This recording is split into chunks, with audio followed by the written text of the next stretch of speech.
Welcome to Community Connections. I am Linda Williamson, and today we're talking with Rosann.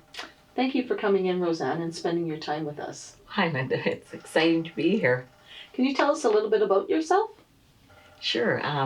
My name is Rosann Pellegrino, and I was born on March 8th, 1956 at the old hospital in Terrace Bay. I was the oldest in my family and the only girl, and I have 3 brothers. And I've lived in Schreiber all my life. What about your grandparents? All my 4 grandparents came from the same little town in Salerno, Italy. And my father's family immigrated to Schreiber in 1939. I have a picture of them. This would have been their passport picture. Here's my father here, and his brother Frank, and sister Mary, and this is my grandmother, Rosa Figlamini Spezielli. And they arrived at Ellis Island in early August 1939, and then later that month, the Second World War broke out. So they were, Italy was fighting against the Allies at the time. So it was, a strange time for them. They actually had to report to the police station every month so that they could keep track of their whereabouts. But they were lucky because some places had camps for Italians during that time, and they were imprisoned in there. What a great photograph. Yeah, he had 2 other older brothers, and they would have had their own passport. And then 2 brothers and a sister were born in Schreiber after they all moved here. That's great. My mother's side of the family immigrated to Schreiber in 1950. And I have a picture of them on their arrival.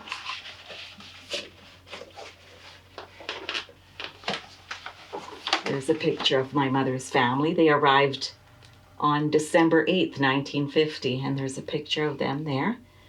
They were very surprised by the climate they encountered when they stepped off the train. I can imagine they did. They arrived in Halifax at Pier 21 and came on the train to Schreiber. And here's a picture of them in front of their house the next year. And that's the house on Drummond Street that still stands today. That's great. Lots of memories. When did you get married, and do you have children? I married Pavel Pellegrino in 1977, and we have 3 children. The oldest is Leslie, and her and her husband Phil have 3 daughters. Alessia is 10, Nadia is 8, and Anthea is 5.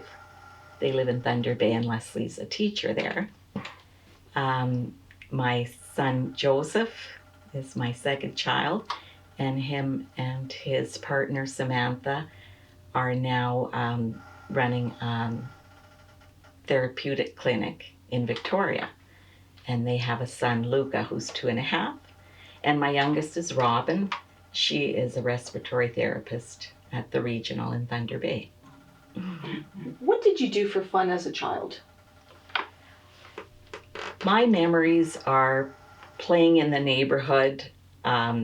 There were so many kids our age that lived on Quebec Street and Ontario Street, and that was the center of our world, and so many things to do around there. We would play hopscotch, baseball on the streets, ride our bikes. We'd play in Little Bush, which was beside the cemetery. All the neighborhood kids would go there. One of my favorite memories as a child is my mother tying our skates at home and sending us off with money in our mitt to go public skating. And we'd skate down the street to the arena, which is where Pro Hardware is now, that building. And that's where we'd spend our Saturday afternoons. What are some of your favorite memories of Schreiber? Well, we had so much family in Schreiber, and that's the things I remember is our Christmases with our extended family, all my cousins, and all our celebrations with them. Going to Rainbow Falls in the summer, every day swimming with my cousins, going blueberry picking with them, things like that. Do you have any hobbies? Yeah, I love to read. I love to collect family history, putting names on the family tree, collecting photos and stories of our family history. I do some cross stitching. I do some Swedish weaving. I do a lot of baking.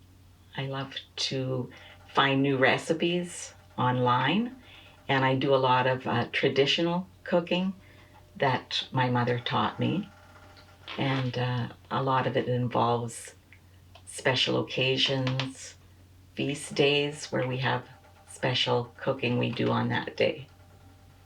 That's interesting. And it's good to keep the history alive when it comes to different foods that you've eaten as a child. And so your children can pass that on to their children too. Yeah, it's fun to share it with the family and to teach them the traditions of these things. Yeah. Can you tell us about your jobs, your careers that you've had? I had a lot of different jobs, but when my children were all in school, I started working as a librarian at Holy Angels School, and I just loved that job. Of course, I got to be immersed with books all day long, and I loved reading to the kids and helping them find things to read. I started there in 1990 and I retired in 2016. How about volunteering?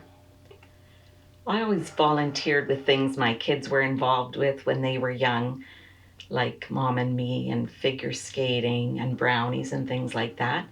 Now that I'm retired, I have a lot more time to do that. I volunteer a lot with our church, Holy Angels Church.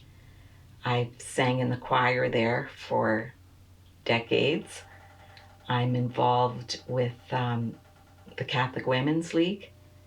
I've had several positions in the executive there, and I do a lot of volunteering, helping out with fundraising with that. Also with Schreiber Public Library, I'm on the Historical Society with that. And most recently, the Schreiber Senior Center. I'm on that committee, and we've been doing a lot of fundraising with that and trying to do new activities for the seniors in town. That's great. Do you feel that volunteering is important? I think it's very important, especially in Schreiber. We don't have a lot here, and it depends on the volunteers for a lot of the activities that go on. I've always enjoyed it, the camaraderie with the fellow volunteers and working together, raising funds for people in need. And I think it's a good example for my kids and for younger people to see other people doing volunteer work and maybe give them a chance to think about getting involved in our community too. Do you have an object you'd like to share with us? Oh, sure. I brought my yearbook from grade 9. This is the last Schreiber High School yearbook. Because in 1971, we amalgamated Schreiber High School with Terrace Bay High School. So after that, it became Lake Superior High School. Right. Is there anything you'd like to show us inside of it, or? Let's see. I have autographs from former classmates. And as you can see, all the pictures are in black and white. And we used to have, they were called houses. So I was in Ottawa House, and that was our, I should stop there and find it. So the whole student body was combined into different groups, and it included grade 9s through grade 13s. And this would have been our teams for intramural sports and for winter carnival and things like that. So it was fun because you got to do things with all the different grades in the school. There was a lot of activities going on at that time. Driver education, a Rome travel group. There was a drama club, chess club. A lot of different activities would go on there, and a lot of intramural sports that were fun. Gymnastics on some old equipment that isn't used anymore. And there were curling teams and cheerleading teams. Now I don't think the school has enough students to do a lot of these activities anymore. That's true.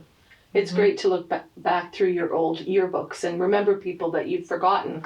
And I have another article here. This would have been the gym suits we used in grade 9.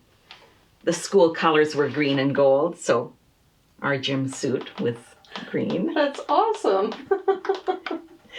Yeah, not very comfortable, I don't think.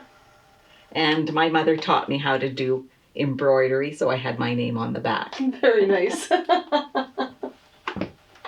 That's great. Okay.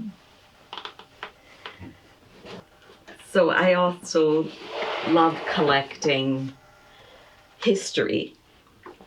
So this is something I have that is the original register, the attendance register from Holy Angel School, and it's from the year Holy Angel School started in Schreiber. They used to write down the names of all the students by hand, so this would have been done by one of the Sisters of St. Joseph. They were the teachers at the time. And keep attendance that way. And then the attendance book would have been inspected every month. My father's name is in here. Oh, yeah. And this page is from November 1943. Well, that's a great piece of history. And the official opening of Holy Angel School, which would have been at the Guild Hall, the building next to where Holy Angel's Church is now. Right. And it was the official opening and the welcoming of the Sisters of St. Joseph on August 20th, 1943. That's awesome. Thank you for sharing all that with us. You're welcome. So many things have changed throughout the years. Is there anything that stands out in your mind that has either improved the world or worsened? Well, I like to dwell on the more positive things. I was thinking about it this morning when I received a text from my daughter showing me what her daughter was wearing to school this morning for her little Christmas play. And I just thought how amazing that was, that you can take a picture and instantly send it to whoever you like, and how that's changed so much from when I was younger and we had cameras with films, and then you would have to mail the film away and have it developed and come back to you. It would be a month would go by and then maybe half the pictures hadn't turned out after all.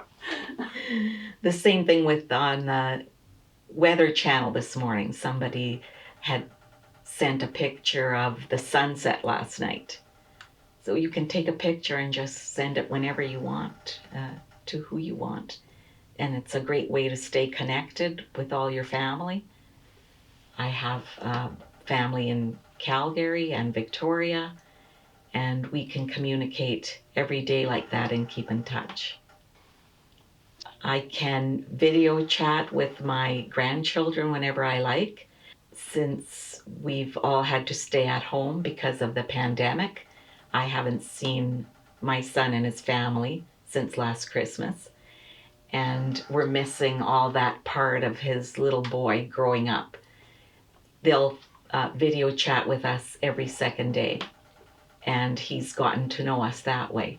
And we've shared, we've cooked at the same time and read books together on our video chats and been able to stay connected like that.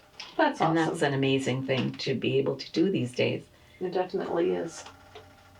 Do you remember any stories about Scriber, like hearing them from your grandparents or your parents that had like stay in your mind?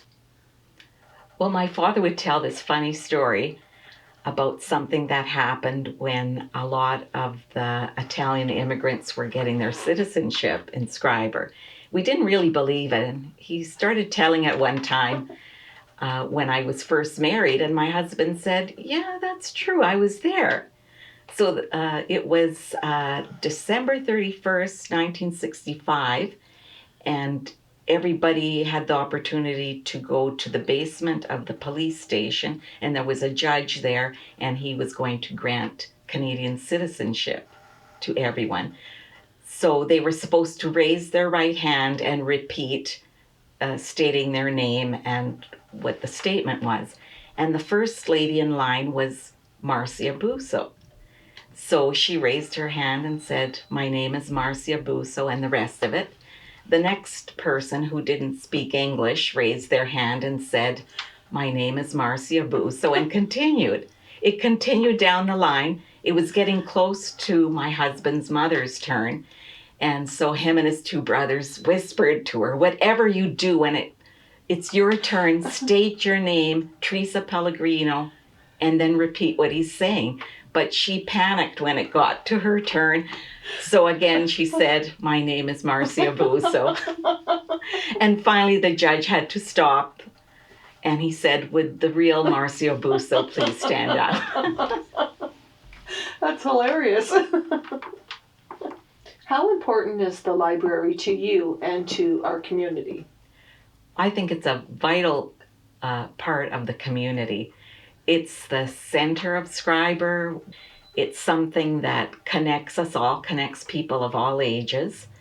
It's always up to date on the newest technology. You can come in and use the computers or send emails, anything like that.